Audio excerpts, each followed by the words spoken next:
Welcome once more to the Jamaican cooking journey. If you're new right on over here, welcome and special thank you to those who are here, who were here from the beginning of this journey. It's just as simple manners and respect. Now we'll be getting in, and maybe this is the last video for a very long time. We're under severe hurricane watch, but we leave everything to the Lord Jesus, and all of that. The rain is on the outside, not too bad, because we still haven't lost power. So what I'm going to be making for you today in this video is some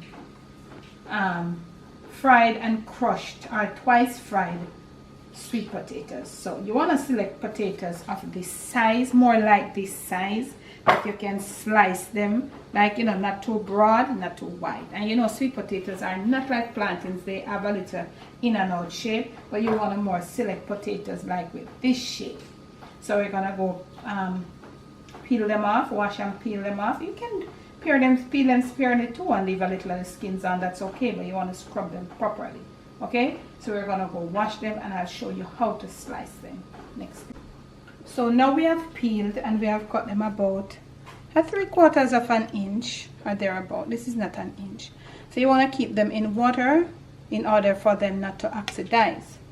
I am gonna go, you don't have to necessarily, but I'm gonna go and leave about a teaspoon of salt. And if you're not somebody that is into salt, you can leave out the salt and leave it in there for probably about 5-10 minutes. Okay, here I am using my cast iron skillet. You can find this on the Amazon storefront if you would like to, and all of that. So I have just put in some oil, and I did preheat it on the low, but it was a bit too hot, so I'm gonna get it back up on the low. These things, they have a lot of heat in them, so you don't need to fry it on too much of a high heat. It is heavy and it keeps the heat, it maintains the heat. It doesn't need to be too high. So we're gonna start preparing them for frying. We're gonna remove a few of these, as much as our skillet can hold, from the water, and we're gonna get them all properly dried. Remember, it's an hot skillet, you can't put them in it with the water dripping. So I'm gonna just take out, and it's really wide, it's at 13 inch, so I think we might can do this in about 2 batches. Okay, so I'm gonna dry my, if you want to use your hand towel, but I'm just using plain old cotton towel, with regular kitchen towel, you know.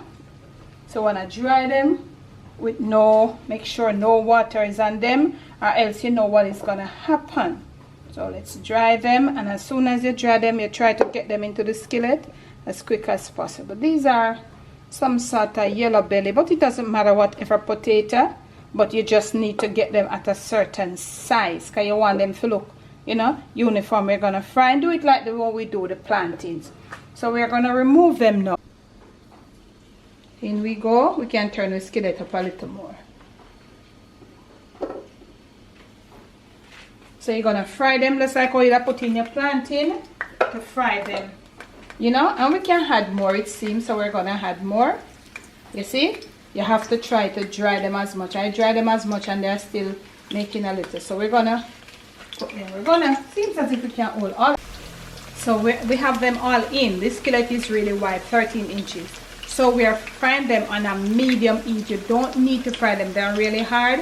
And we are going to fry them on one side, turn them to the other, remove them, crush them, and put them back to finish frying, just as we do with the green plantains. So you're going to monitor your heat, and when it has, you know, your feet stayed right, I'll show you when I'll come back, and I will turn them. Do not do it on too much of a high heat, because this one here, first frying, is to sort of pre-cook them, that you can get them at a level that when you're ready to press them, they're easily pressed and almost like about 3/4 of a way cooked.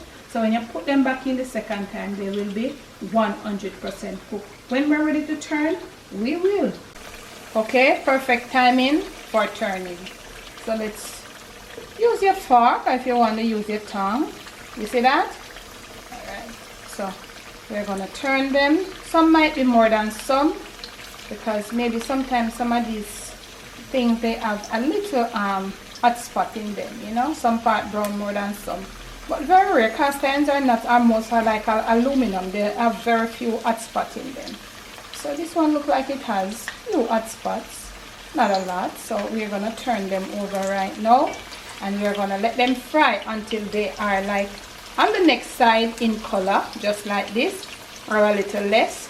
And then we're gonna come back to do the necessary as we did with the plantains. We're just gonna get them all smashed. I'll show you how and what they look like.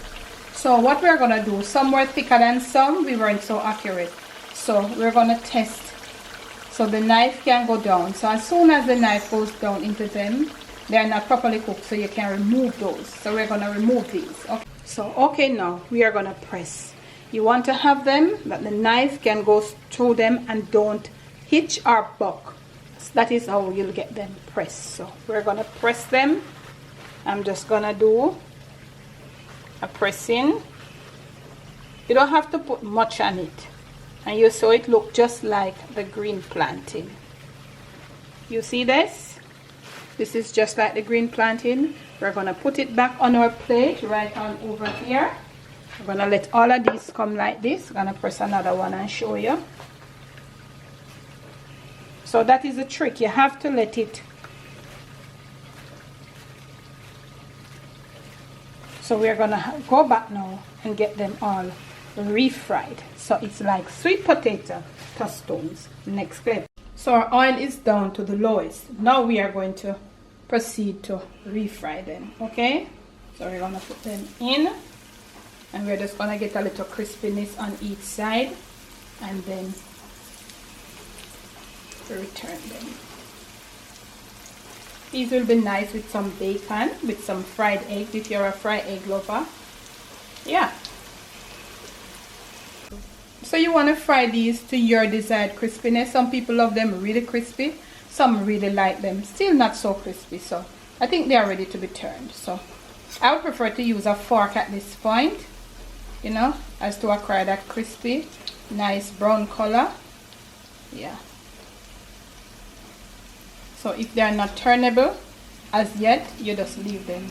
Let them wait until they are crispy, and then you turn them over. Yeah, no worries. Yeah, fry them to your desired crispiness, fam. Okay, they are sweet potato tostones. Okay, so we're putting them there. They're almost there. This one is not ready to be turned as yet, so I want to get them a little crispy, and as I said, get them as crispy as you want. You want to get fried egg. I would probably have some pancake syrup. I just drizzle a little pancake syrup and a little extra salt. That would be good. You can have yourself fried scrambled eggs. Do you with them. We're going to finish them off, and we'll show you the finishing at the end of the video. So these are pretty much done, and they have been draining on this parchment paper. We're going to go plate them now, put a little top on it, and show you. Here we go, cooking fam, with our sweet potato tostones, or tostones, whatever you want to call it. We just added a fried egg for those who like egg, and we have just added a little green parsley for, you know, plating and all of that. From my kitchen to yours, from my Jamaican kitchen to your family table, to your palate, and most of all to your stomach, it is sweet potato tostones, or tostones, however you want to pronounce it. Please do enjoy, take it, make it your own. Remember to like the videos. Remember to leave me a comment below. Have you ever had these? If you do in your kitchen, what would you have them with? Now I'm going to taste one, open one, break it open and taste.